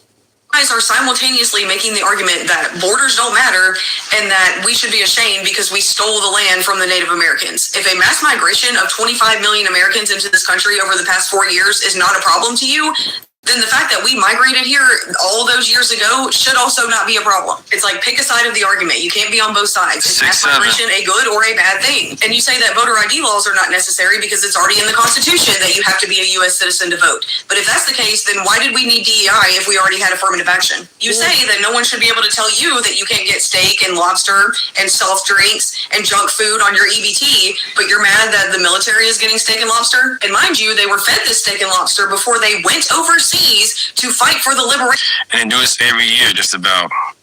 of the oppressed peoples that you all claim to care about so much. Now, I'm not really like one way or the other on the whole pronoun thing. I don't really think it's that big of a deal to call trans people by the correct pronouns, but y'all can't keep saying that consent matters, and then when a grown man in a dress with zero evidence of actually being trans wants to be called she, her, and we say no, suddenly our consent doesn't matter. Because actual real trans people who suffer from gender dysphoria are being further ostracized from society because of the people that are taking advantage of their situation. And allowing people to cosplay as being trans because they want the validation that comes from being in a marginalized community is actually very harmful to the people who actually suffer with this. Or for instance, this is a good one. You guys will literally sit there and say that abortion is necessary in the case of a minor getting pregnant because they shouldn't have to have life-altering changes made to their body.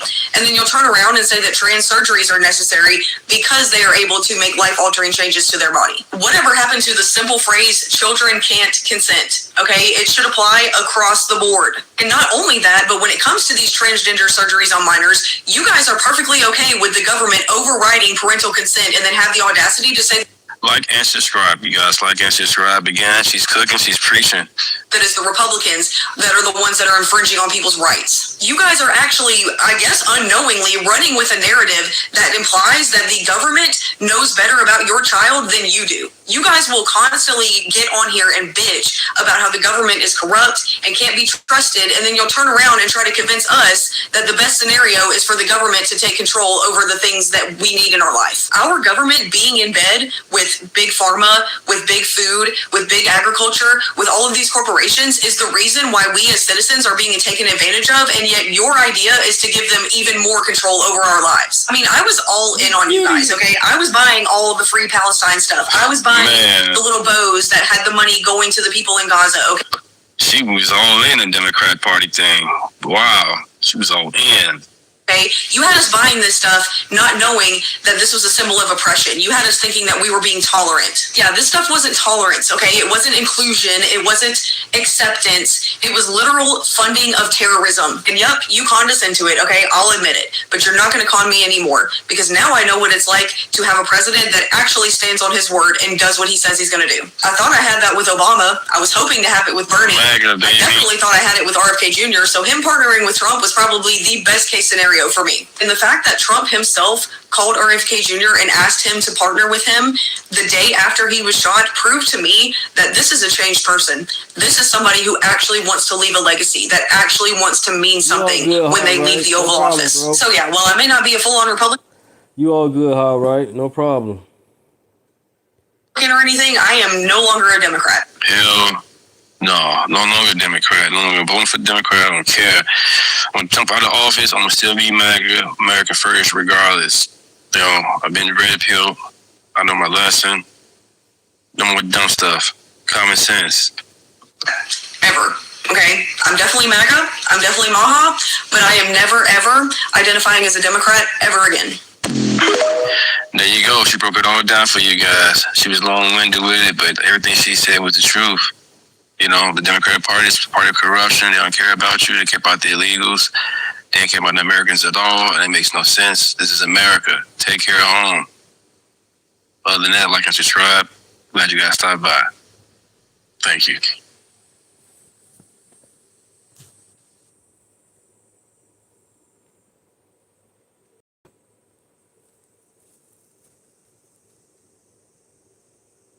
Woman, liberal, walk up to me and ask, well, what about you isn't Democrat? To which I responded, well, besides my skin color, what about me is Democrat? And it was at that very moment that she realized that God gave her enough common sense to ask me about my values. Now, don't get me wrong, I was raised to vote Democrat down the ballot, so when I first started, I would say things like, I'm a Republican, but I'm not a conservative. But now I know all too well I am a full-fledged, hardcore conservative, and I'm proud of it. I mean, my favorite saying is I was born black, not Democrat. But in all... Right, you know what I'm saying? We actually thought that way, because I was always told, if you black, vote Democrat, or vote who, no matter who, that bullshit. No, conservative, love America, Republican, baby.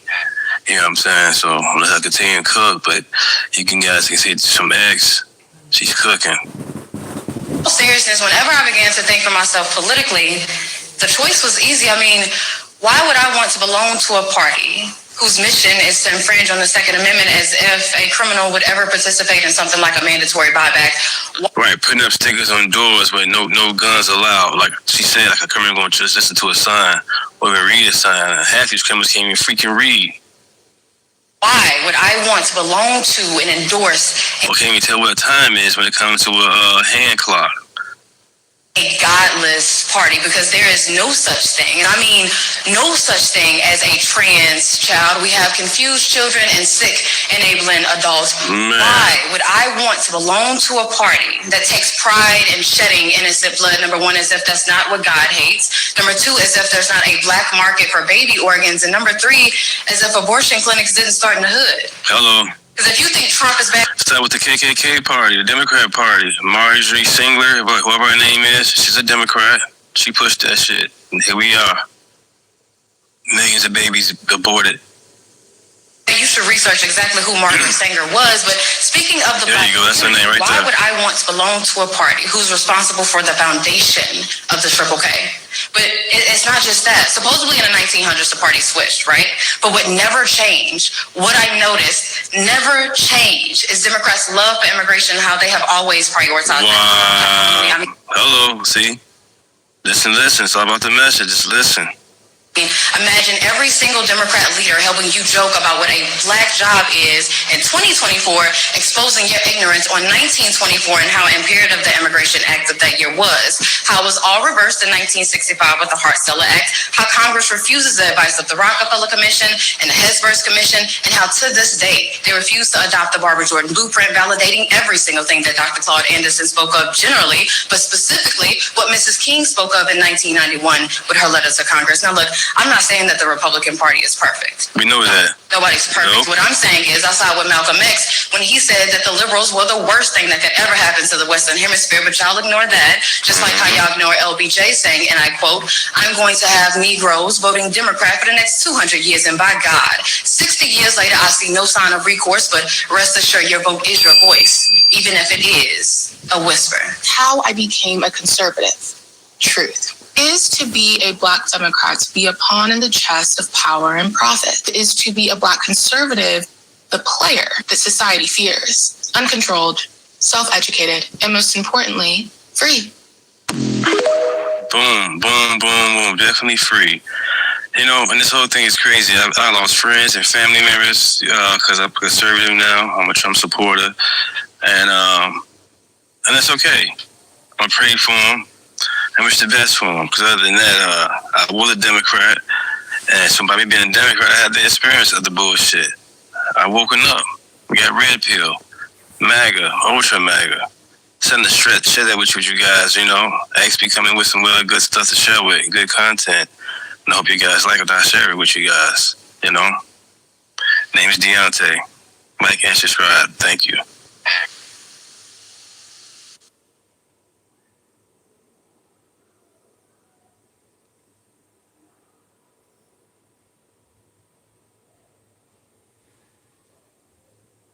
He's a great leader. I think he's going to be there for a long period of time, and it's great to have you at the White House.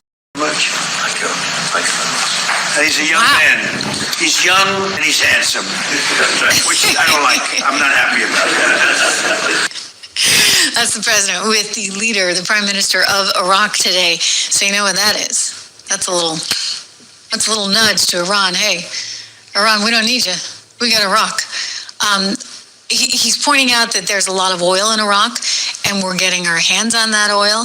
In other words, there's a lot of other countries around there. You got the UAE, you got Kuwait, you got Saudi Arabia, you got Qatar, you got a lot of places that want to be in business with us, and they have oil in spades to give. Of course, it has to get out through the Strait of Hormuz. And so one of the things he had talked about yesterday is, okay, we're taking over the Strait of Hormuz, and in fact, we're doing that, but we're going to get paid for it. Those are countries that have lots of money, and we'll be on the payroll. And perhaps he's realizing he can't quite do that the way he thought in terms of charging a toll. So he's backed off that a little bit today, but I'll tell you, he's full of ideas. You got to give this guy credit. He's got new ideas here including one that he's going to basically allow for more countries to help police all of this. But he is stressing that he's got new opportunities. Iraq, for example, is one of them, and we get a lot of oil that we can get there. In fact, all of our oil companies are happy to do business in Iraq because this is a good source. And it started to have this political stability, which is so key, right? Don't forget, you need that stability. That's why he jokes about making Venezuela a 51st state, because you want law, right? You need, dare I say, law and order. In order to have a successful enterprise and a successful economy, you need the protection of property. And you need to know that even when you get a new team in there, it doesn't mean they're going to confiscate all your property a la Mamdani style. It means that you can continue growing your business. This is why companies are hesitant to go into Venezuela. And they're saying, well, okay, we're going to go into Venezuela now that we feel more confident that the U.S. is there and has our back. We don't want somebody else coming in, succeeding Delcy Rodriguez, and then them taking everything that we invested in. So this is really important. Listen to him here with... Well, we don't think we need the military there anymore. It's a very big operation. And what we do have is the oil companies are all going in now, and they're doing partnerships with Iraq, and they're getting along very well. The relationship is a whole big relationship where we don't need the military there. We're there to help them. We're there to protect them if need be, but we don't think that's going to be necessary. And their primary, I consider an opponent. They might have considered a friend, but I consider that an opponent was Iran, was a big burden on Iraq because they were the bully of the Middle East, as you know. And we were just talking about that, but they're not going to have that problem anymore because Iran has been very much destabilized, and really their military power is just a tiny fraction of what it was just 4 months ago. So they're not going to have that problem. I think it's really, in a sense, it's given them freedom to do what they have to do. And I think that's one of the reasons that our oil companies are going in there at levels that have never been seen before. So. Wow. Okay, so this is great. And I'm just looking at some of your comments, and one of you guys was pointing out how it is great oil because it is so much easier to process. Uncandy 47, going to add you to the show here. You're absolutely right. So Iraqi oil is really wonderful because it costs less in terms of the production costs, right? Because it's easier to actually process. It's not like the heavy, thick stuff that you get, for example, in Venezuela. So thus there's lower production costs. You've got a massive scale opportunity, a very strategic location. You've got a diversity in terms of the grades of oil that they manufacture. Lighter grades like Basra Light are considered more desirable than the heavier ones. And so this is fantastic for us. And by the way, you know, this is kind of coming to fruition that many years later. Iraq has some of the largest proven oil reserves. In fact, if you consider their partners in OPEC, I would say it's probably second in OPEC after Saudi Arabia. Although, you know, Venezuela, which is no longer part of OPEC, am I right on that? Actually, let me double check that. Is Venezuela part of, I'm going to do a Google search. Is Venezuela still part of OPEC? Because I might be jumping the gun because, you know, the UAE left. And I was thinking that Venezuela would be the next only because, yeah, they're still a member. Okay, as of today, July 2026, they are still a member. But I wonder how much longer that's going to last. I mean, OPEC is basically just Saudi Arabia at this point, and the UAE has ducked out. But they are second to Saudi Arabia, Iraq is. And so wonderful, wonderful oil that we get out of there. And he's kind of sticking Iran's face in it, so to speak. He's like, haha, we got Iraq, right? And you know what? We're going to take the strait. We're going to take all of it. We're already doing it. I mean, did you see what they did overnight? Wow, another one. So one of the reporters asked him today, listen, did you have any regrets about, you know, negotiating with them in the first place? And he's very practical about it, you know, like he's kind of willing to give anyone a chance, or he was with these guys until now. Listen. How the Iranians have been behaving. Do you have any regrets about lifting the naval blockade or giving the sanctions waivers? No, I gave them a chance. I wanted to give them a chance at making a deal. You know, we had a deal 2 days ago. It was done. and then all of a sudden they couldn't do it. They didn't like something about the deal. They couldn't do it. And they shot first, and that was a big mistake that they shot first because we have been knocking the hell out of them. They're very difficult people. 47 years we put up with it. The SS Cole, you go back all the way, thousands of people, thousands of Americans were killed, a lot of soldiers were killed. A lot of soldiers are walking around or not walking around. I mean, they've been so badly injured. The arms, the legs, the face, with the Soleimani, with the bomb. They call it the roadside bomb. Most people call it the roadside bomb. It's a disaster. And I killed him in my first administration. Had I not, it might be a different story today. He was a mad genius. He was probably a madman, but he was a general, and he had total control over the country. And I actually think the leaders of Iran were afraid of Soleimani. But I killed him. And by the way, with him went a very bad person also. They happened to be meeting each other at the airport. And a very bad person from Iraq happened to be a leader of Iraq, happened to be killed in that same incident. So I don't know if I did you a favor or not. I've never asked you that question. You probably would know better than me. But no, I think that what we've done to Iran is we've taken away almost all of their military capability. Yeah, and the problem is, even though we've taken away those military capabilities, they're still at it, right? Enough so that they could, I mean, look, it's a different scheme these days, right? With drones, you can actually do a lot of damage with very inexpensive small drones. You can have an IRGC that has different factions and different wings, and they can be out there on their little rafts, right? And create a lot of trouble for some of the commercial ships, the vessels that are going through. So we're going to be running the Strait of Hormuz. We're actually not going to, at this point, take actual fees for it. We're not going to be charging any kind of tolls. But I would imagine this is part of why NATO was so important. We've been talking about NATO for weeks, right? We needed the Europeans to step up in light of what was still potentially coming. I want to go to some of the information that we're getting in now. It looks as though this is a big deal, guys. I mean, we're actually doubling down, and CENTCOM has been releasing some videos. We have put that blockade officially back in force. It is costing Iran $400 million a day. And by the way, I'm going to just tell you, this is really important that we do that. It really is, because by putting that blockade in force, we are strangling the regime. And I realize the regime is willing to put up with a lot. I realize it doesn't care about its people. It will starve its people if it has to. But at some point, things start to change because there's only so much that they can take. Let me go to this news on CENTCOM here.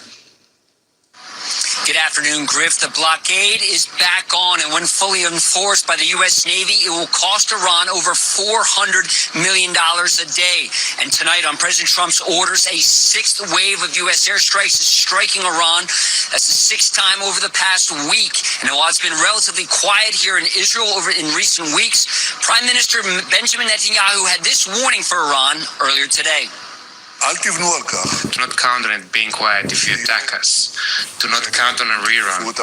This will be a different event. Much more powerful. Here's video of strike aircraft launching from the George H.W. Bush and Abraham Lincoln. She's been at sea for over 200 days without a port call, Griff. F-35B stealth fighter jets also launched from the amphibious assault ship Boxer. Tomahawk cruise missiles also fired from destroyers. So this is going to be a big commitment from us. Don't kid yourself. We're going to have to basically get a lot of Navy, I would think, action involved, right? Because we are now going to be controlling. I'm just going to change the lower third. If you're just joining us right now, we're talking about the president taking over, Trump taking over the Strait of Hormuz, takes over Strait of Hormuz, and the question is, how dangerous is it going to be? Right? Are you going to be able to get those vessels through? And when we look at energy prices, how badly are they going to be affected? You've heard this ad nauseum, but I'll repeat it again. You know what, guys? 20% of the world's supply goes through there. 20%. Okay, I can tell you the market's been soaring today, so they're not that worried. You did have oil, however, up about 2%, so that's worth noting. Natural gas up 0.8%, but we're taking it in stride. We're still below 80 right now, $79.87 on oil, so that's a little bit of good news. But I would emphasize that these new Iran airstrikes are signaling a new era. We are going to control the Strait of Hormuz. And we are not going to allow for any of Iran's oil to reach China, to reach anywhere. And that's basically their main customer, right? China and, Cuba. These are their clients. And we had hesitated. Don't forget, we never put that blockade in originally. Why? Because the president was like, we don't want oil prices to go sky high. And so he was willing to allow for Iran initially to still send oil to China. Those days are over. The blockade worked. They came to the table. They said, hey, we want to go negotiate. But guess what? They were lying. Remember what I tell you at the time? Don't trust them. We can't trust them. You can never trust them. They have other ambitions. They want to control the whole darn region. For goodness sakes, they're going after everyone. They're lobbing bombs into Kuwait and UAE. I mean, they're going after everyone. They're making plenty of enemies. Nobody has any use for them. And so they're kind of doing this to themselves, and now they're going to be cut off, and they're going to be cut off big time. So it's unfortunate for the people, of course. It's unfortunate for the country, but that's where we are. We're taking over the strait. Yeah, they don't like it. They're praying. They're praying that Trump gets tripped up at midterms with, the Democrats winning, and then and then we'll have, I'm pretty sure, lots of hearings and lots of, impeachments, and it'll be that kind of thing all over again, of course, right? Because that's all they want to do. Here's the vice president actually sitting down last night for an interview on Fox with the 8 p.m. show, and he said, look, it's the reality. If the Democrats win at midterms, the president's probably going to get impeached again. And by the way, this is exactly, unfortunately, what Iran wants. Don't kid yourself. So the foreign interference is interesting. We'll hear more about this on Thursday. What is Iran doing right now? If the Democrats do win the midterms, is Trump getting impeached again? I'm sure he'll get impeached. Look, they have nothing to actually run on or govern on. Their entire obsessive focus of that party is they hate Donald Trump. So if they ever get power, are they going to, lower Americans' taxes? No. Are they going to make your life more affordable? No. Are they going to solve the crime crisis? No. What they're going to do is they're going to spend all their time and all of your money trying to get Donald Trump. I think it's ridiculous. That's what they're running on. But the American people are going to make this determination. I think the American people should vote for the people who want to make their life more affordable and want to make their neighborhoods safer. That's what we're trying to deliver every single day. Yeah, well, we'll see how that goes. Anyway, never a dull moment, right? It really isn't. It's crazy, crazy times. Reminder. Maybe we can help you get through those crazy times. Model portfolios, top performers. Look at that chart. I love a chart like that. American Resilience, Inflation Protection, Income Builder, all charts there in my little company, 76research.com. 76research.com. You can sign up for the 76 report. Use code word $. You get it for $1 a month for the first 2 months, and it becomes $9.95 thereafter. Or you can get any one of those 3 portfolios or 3 model portfolios. We don't manage your money. You manage your money. We just give you all the research, and we tell you exactly which stocks we're buying, when we're buying them. And my colleague over there spent 20 some odd years on Wall Street as a mutual fund manager. Brilliant guy, Rob Horton. Anyway, we're very proud of this. So go check that out when you can. I'll tell you, this is becoming very interesting. We are seeking out new friends. We've got lots of new friends. The UAE, for example, Kuwait, Qatar. I mean, what are they? The enemy of my enemy is my friend. I mean, this is a new day. But if you can get away from the extremism, if you can get away from the religion, if you can just say, listen, we want to do business. And this is what this president is so talented at, right? Business. It's why we put him there, because we want a business leader there as opposed to a bunch of politicians. Right. Politicians who only have, political goals. We don't have really any political goals. We want freedom for everyone, and we want free, fair markets. And that means we want you to be able to sell your oil, for goodness sakes. But you're a bunch of nut jobs who can't get out of your own way because you got an Ayatollah and a bunch of religious extremists. And hey, what are we supposed to do?